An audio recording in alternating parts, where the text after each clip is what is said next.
नमस्कार दोस्तों, स्वागत है आपका फिर से एक बार मेरे YouTube channel supreme classes bye Sudhir में। हम एसएससी सीपीओ को टारगेट करते हुए क्लास बनाएंगे। आज से हमारी पहली क्लास रहेगी जो हम प्रीवियस ईयर में जितने भी एसएससी सीपीओ के, सीजीएल के, सीएचएसएल के यानी एसएससी के द्वारा पूछे गए सभी क्वेश्चनों को सोल्व करेंगे। आज का हमारा जो पहला क्वेश्चन है ये है नरेशन से। नरेशन में कैसे हम क्वेश्चन जल्दी से जल्दी कम टाइम के अंदर कैसे सोल्व कर सकते हैं। पहली बात सीखो। देखो, हमने जब सेंटेंस पढ़ा, सेंटेंस पढ़ने के बाद हमें ये देखना है, इसको बोलते हैं रिपोर्टेड। पहले दो भाग होते हैं, ये तो अपने पास एक भाग ये हो गया और एक भाग ये हो गया। बड़े ध्यान से देखना, दो पार्ट होते हैं नरेशन के अंदर। इसको बोलते हैं हम रिपोर्टेड वर्ब। क्या बोलेंगे इसको? रिपोर्टेड वर्ब बोलेंगे। और ये अपना होता है रिपोर्टेड स्पीच। Reported speech. हम रिपोर्टेड स्पीच को तभी बदल पाएंगे, तभी चेंज कर पाएंगे अगर हमारे पास यहां पे ये रिपोर्टेड वर्ब अगर सेकंड फॉर्म के अंदर है। क्या बोला मैंने? सेकंड फॉर्म के अंदर है, तभी उसको चेंज कर पाएंगे। अब हम अगली बात सीखते हैं। देखो, इस चीज को जब हम वो सेकंड फॉर्म को चेंज करते हैं ना, इसमें क्या करते हैं, जो टाइम होता है ना उसको चेंज करते हैं, प्रेजेंट को पास्ट में बना देते हैं। देखो क्या कह रहा है सेंटेंस के अंदर, सी said impatiently I don't need any help. Sentence को पढ़ा, ये हमारी कौन सी फॉर्म? Second form. इसका मतलब स्पीच को हम क्या कर देंगे? चेंज कर देंगे। जब भी हम सेंटेंस के अंदर कोमे को, इन्वर्टेड कोमे को हटाएंगे ना, तो उसके लिए कंजंक्शन दैट का यूज करेंगे। ये रहा, ये रहा, इसके अंदर कंजंक्शन दे ही रखा, ये तो ऑप्शन के अंदर नहीं लिखा जाएगा। ऐसे आप रिमूव कर सकते हो। अब देखो, जो अपने पास है प्रेजेंट टाइम यहां पे है, डोंट दिखा रखा है, सेंटेंस नेगेटिव है, कोई फर्क नहीं पड़ना। अपने पास अगर प्रेजेंट टाइम के अंदर दिखा रखा डोंट है तो क्या बनेगा? डिड में बनेगा। ऑप्शन तो चेंज करने ही नहीं, बदलने ही, देखना ही नहीं हमारे क्या करना है। किसे बनेगा? डिडंट में बनेगा। तो क्या हो गया? ये भी चला गया अपने पास। ऑप्शन कितने हो गए खत्म? सी भी हो गया और ए भी हो गया। अब आगे देखो, सी सैड इम्पेशेंसली दैट आई डोंट, किसमें है? सेकंड फॉर्म है। बनाने क्या है हमारे को? यहाँ पे डिड में बना देना है, क्योंकि जब भी हम बात करते हैं डू डज से या फिर डज से, डू से फर्स्ट फॉर्म या फिफ्थ फॉर्म के साथ लिखते हैं सेंटेंस को, तो हम उसको किस में लिखते हैं? सेकंड फॉर्म को। वर्ब की फर्स्ट फॉर्म, वर्ब की फिफ्थ फॉर्म होती है अपने पास, उसको हम कौन सी में? वर्ब की सेकंड फॉर्म के अंदर लिख देंगे। सेंटेंस नेगेटिव तो नेगेटिव ही रखेंगे। हाँ, इंटरोगेटिव हो तो उसको सिंपल में चेंज कर देंगे। इसके लिए एक अलग से क्लास बना के डालेंगे नरेशन की। बट इसको देखो, कौन सी फॉर्म है? ये भी सेम रखा है, यहां भी सेम है, यहां भी सेम है, तो क्या हो गया? गलत हो गया। तो अपने पास सही ऑप्शन क्या रहेगा? बी रहेगा। She said impatiently that she didn't need any help. उम्मीद करता हूं समझ में आएगा। नेक्स्ट क्वेश्चन देखिए। नेक्स्ट क्वेश्चन अपने पास काफी इंपॉर्टेंट, बड़े ध्यान से देखना। The athletes was badly injured due to a fall on the track. पढ़ने के बाद हमने क्या देखा? किसकी बात कर रहे हैं? एथलीट की बात कर रहे हैं। और यहां पे किसकी? वो इंजर्ड हो गया है। किससे? गिरने से। बड़े ध्यान से देखना, इस टोड का मतलब होता है एक प्रकार का, ये टाइप मेंढक का टाइप होता है टोड। क्या बोलेंगे? ये एक मेंढक का टाइप होता है जो कहां पे? लैंड पे, प्लस किसमें? वाटर के अंदर रहता है। दोनों के यानी एम्फीबियन है ये। नेक्स्ट देखिए, टू। टू तो नहीं लिखेंगे यहाँ पे। तो क्यों नहीं लिखेंगे? अपने पास प्रेपोजिशन है, नाउन या प्रोनाउन को जोड़ने के लिए प्रेपोजिशन को हम लिखते हैं। आगे देखो, ये होता है टो। टो का मतलब होता है हमारा जो पैर का अंगूठा होता है ना, पैर के आगे वाले भाग को बोलते हैं टो। इसका सही आंसर रहेगा अपने पास सी। इसको और देख लेते हैं, टी टो। इसका मतलब क्या होता है? हमने कभी देखा होगा ना, जब गाड़ी खराब हो जाती है या फिर उसके अंदर तेल नहीं रहता, या फिर कोई भी ऐसा वाहन होता है जो खराब हो गया, चल नहीं पा रहा, तो हम क्या करते हैं? उसको किसी के साथ जोड़ के ले जाते हैं। देखा हुआ ना, किसी के साथ लटका के ले जाते हैं, उसको बोलते हैं टो। किसी के साथ बांध कर, खींच कर ले जाना वाहन को या किसी गाड़ी को। उम्मीद करता हूं समझ में आएगा। नेक्स्ट क्वेश्चन देखिए अपने पास नेक्स्ट टाइप फिर से नरेशन का क्वेश्चन है, बड़े ध्यान से समझना। Harry said that he would not be in town on Friday. Question को पढ़ने के बाद क्या देखा? ये अपने पास है, हमने इनडायरेक्ट स्पीच के अंदर है। क्या किसके अंदर है? इनडायरेक्ट स्पीच के अंदर है। तो हमने क्या करना पड़ेगा? इसको हमने डायरेक्ट स्पीच में बनाना पड़ेगा।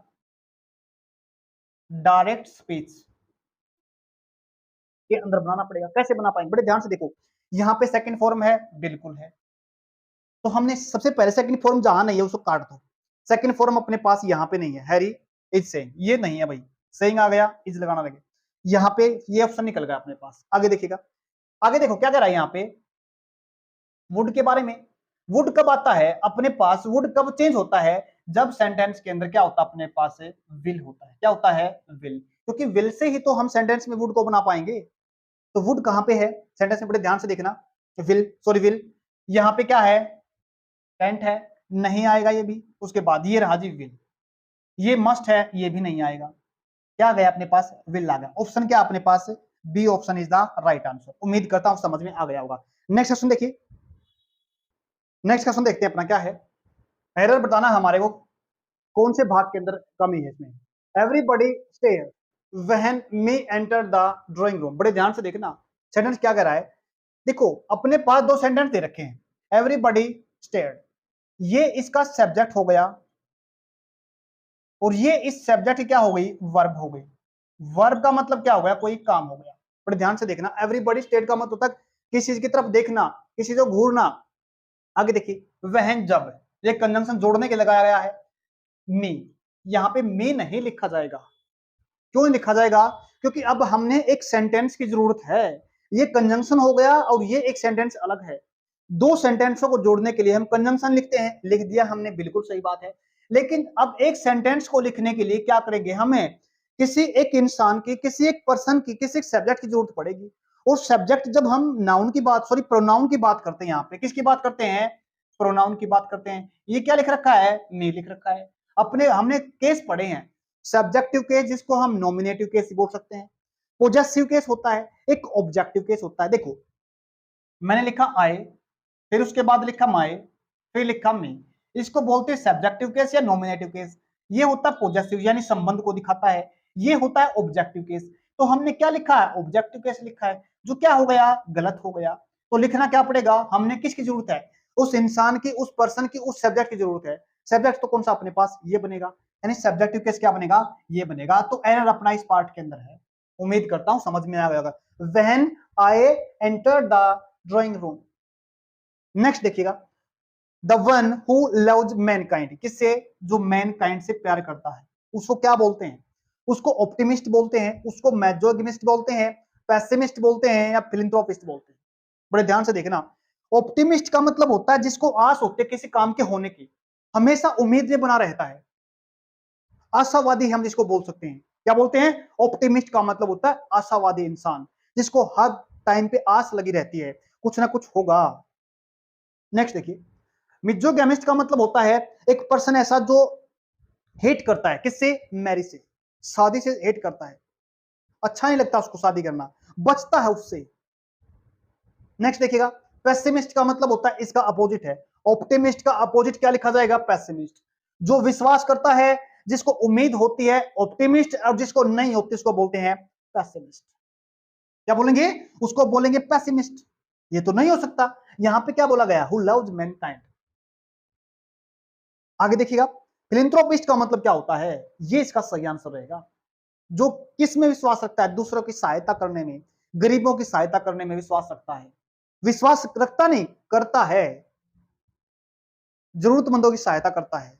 उसको हम एक वर्ड बोलते हैं, सुना होगा आपने हिंदी में, परोपकारी। क्या बोलेंगे? परोपकारी। उसको इंग्लिश में क्या बोलते हैं? फिलैंथ्रोपिस्ट बोलते हैं। क्या बोलेंगे? फिलैंथ्रोपिस्ट। उम्मीद करता हूं समझ में आ गया होगा।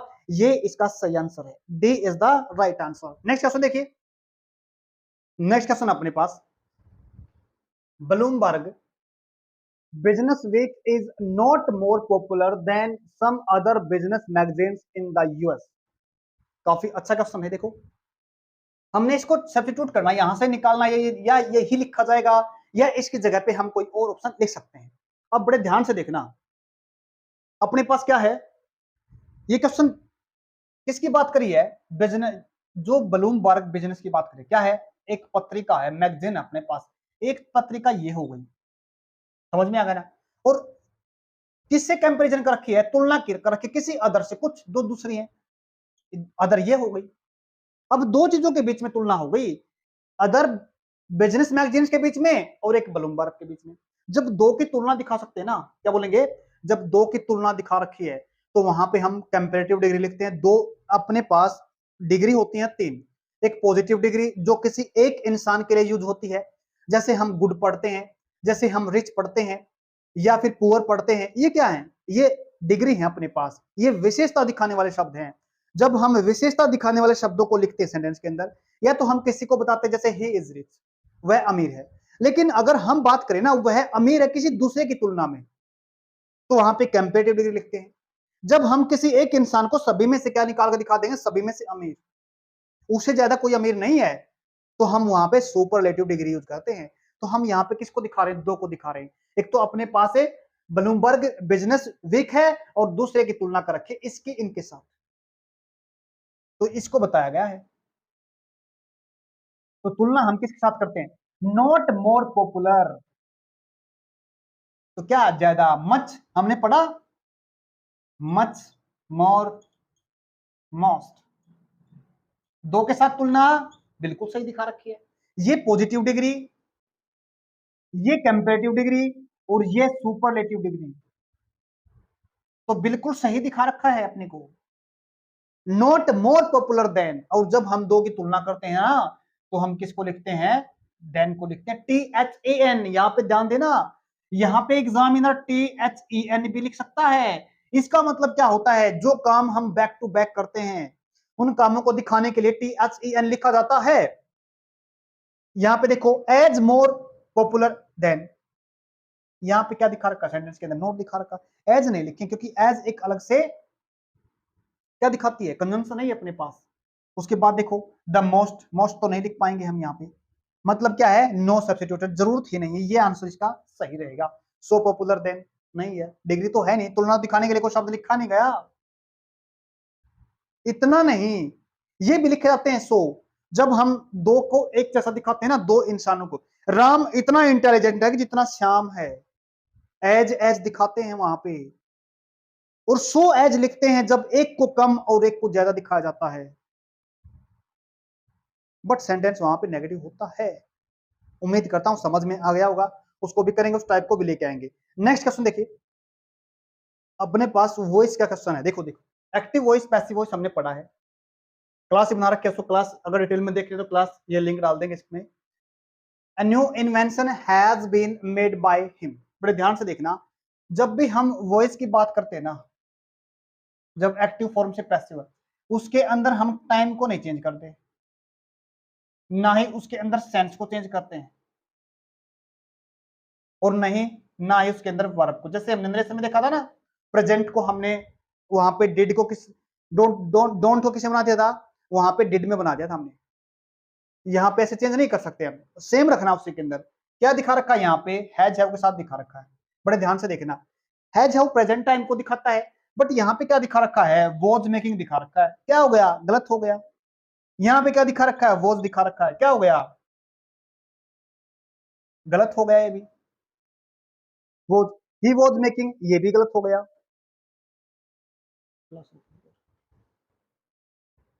क्या देखा था हमने? यहाँ वॉज खत्म हो गया था अपने पास, यहाँ पे क्या है? He has made a new invention, बिल्कुल सही है, ये सेंटेंस आपका सही रहेगा। ये क्यों नहीं होगा? क्योंकि किस में दिखा रखा है? ये भी पास्ट में दिखा रखा है, ये भी पास्ट में दिखा रखा है। इसका यही होने का क्या रीजन है? क्योंकि हमने जिस टाइम के अंदर बात किया उसी टाइम के अंदर सेंटेंस को लिखना है।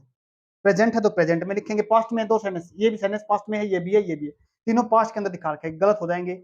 नेक्स्ट क्वेश्चन देखिए, नेक्स्ट अपने पास, नाउ अडेज online shopping is easier shopping in market. क्या कह रहा है यहाँ पे? इजियर है, इसका मतलब क्या होता है? इजी का मतलब होता है आसान, क्या है ये? इजी का मतलब होता है आसान, इजी, इजियर, इजिएस्ट, पढ़ा था ना हमने, एक क्वेश्चन पहले पढ़ा था, डिग्री करी थी ना, उसमें हम क्या दिखाते हैं?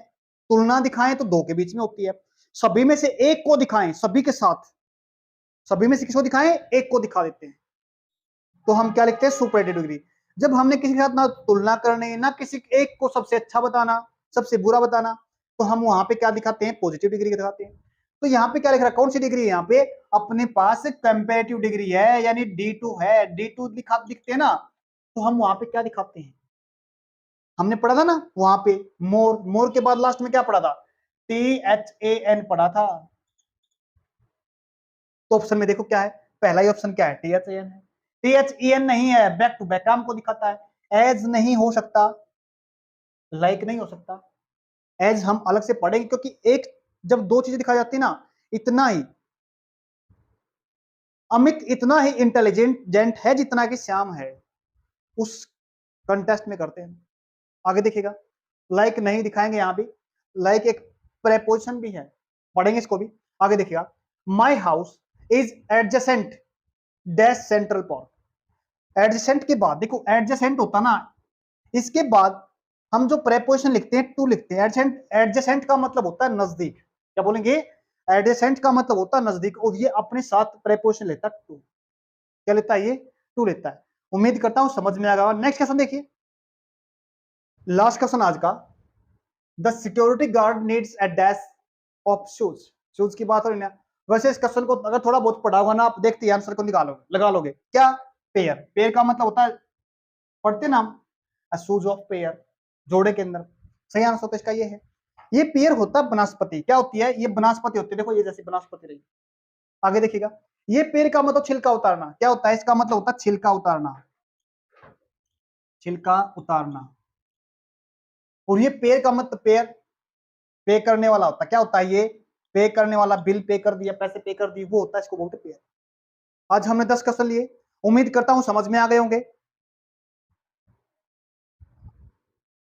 उम्मीद करता हूं समझ में आ गए होंगे। अब हम ऐसे ही आपके लिए क्लास लेके आते रहेंगे अक्टूबर तक, जब तक पेपर नहीं होता। 10 क्वेश्चन का सेट लेके आते रहेंगे। कभी कहीं ना कहीं उन क्वेश्चनों में से बार बार रिवाइज होते हैं। जो प्रीवियस क्वेश्चन देखे हैं, इनमें से बार बार आते रहते हैं क्वेश्चन। आज के लिए इतना ही, धन्यवाद।